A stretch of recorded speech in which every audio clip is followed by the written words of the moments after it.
Hi friends, நீங்கள் சைட்டில் conventional concrete mixer machine use பண்ணி கான்க்ரீட் போடுறீங்களா? அதுக்கு ஒரு பெஸ்ட் ஆல்டர்னேட்டிவாக பிராட் எக்யூப்மெண்ட்ஸோட மினி கான்க்ரீட் மிக்சர் யூஸ் பண்ணி பாருங்கள். Labour cost and operating cost ரொம்பவே சேவ் பண்ணலாம். அண்ட் லாஸ்ட்டாக ஒரு ஹைலைட்டான அட்வான்டேஜ் சொல்கிறேன், வீடியோவை ஸ்கிப் பண்ணாமல் ஃபுல்லாக பாருங்கள். Conventional concrete mixer machine use பண்ணும்போது நம்மளுக்கு மினிமம் 5 to 6 லேபர்ஸ் ஆகுது கான்க்ரீட்டை மிக்ஸ் பண்ணி போர் பண்ணுறதுக்கு தேவைப்படும்.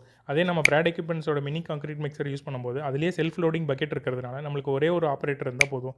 இதனால் லேபர் காஸ்ட்டை ரொம்பவே சேவ் பண்ணலாம். இந்த மிஷின் வந்து கன்வென்ஷனல் மிக்சர் மிஷினோட ரொம்ப காம்பேக்டாக இருக்கிறதுனாலையும், நார்மல் டயர்ஸுக்கு பதில் க்ராலர் டைப் கொடுத்துருக்கிறனாலையும் ரஃப் டெரெயின் அண்ட் காம்பேக்டான சைட்டில் ஈஸியாக மூவ் பண்ணிக்கலாம். நெக்ஸ்ட் இந்த மிஷினோட குவாலிட்டி வைஸ் பார்த்தீங்கன்னா, இந்த மிஷினில் யூஸ் பண்ணிக்கிற காம்பனன்ட்ஸ் எல்லாமே குளோபல் கம்பெனியோட ஸ்டாண்டர்ட் ப்ராடக்ட்ஸ். ஸ்பெசிஃபிக்காக சொல்லணும்னா இதில் யூஸ் பண்ணியிருக்கிற இன்ஜின் பார்த்தீங்கன்னா ஹோண்டா கம்பெனியோடது. ஸோ தட் அன்இவன் டெரெயின்லையும் இதோட பிக்கப் அண்ட் பவர் பெஸ்ட்டாகவே இருக்குது. லாஸ்ட்டாக இதோட ஹைலைட் என்னென்னு பார்த்தீங்கன்னா, இது ஒரு multipurpose machine. Concrete mixer machine நீங்கள் யூஸ் பண்ணிங்கன்னா அதை ஈஸியாக டிஸ்மெண்டில் பண்ணி ஒரு மினி டம்பர் கூட ஈஸியாக சேம் மிஷினில் அட்டாச் பண்ணிக்கலாம். அண்ட் இந்த மிஷின் காம்பேக்டாக இருக்கிறதுனால ஒரு இடத்துலேருந்து இன்னொரு இடத்துக்கு டிரான்ஸ்போர்ட் பண்ணுறதுக்கு ஒரு மினி ட்ரக் இருந்தாலே போதும், ஈஸியாக டிரான்ஸ்போர்ட் பண்ணிக்கலாம்.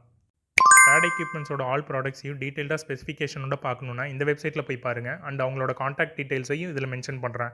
நாம பார்த்த மினி கான்க்ரீட் மிக்சரோட ப்ரைஸ் டீட்டெயில்ஸ் வேணும்னா கமெண்ட்டில் ப்ரைஸ்ன்னு டைப் பண்ணி உங்களோட மொபைல் நம்பரை என்டர் பண்ணுங்கள். இந்த வீடியோவை சேவ் பண்ணிவிட்டு உங்கள் ஃப்ரெண்ட்ஸுக்கு ஷேர் பண்ணுங்கள். கண்டிப்பாக யூஸ்ஃபுல்லாக இருக்கும்.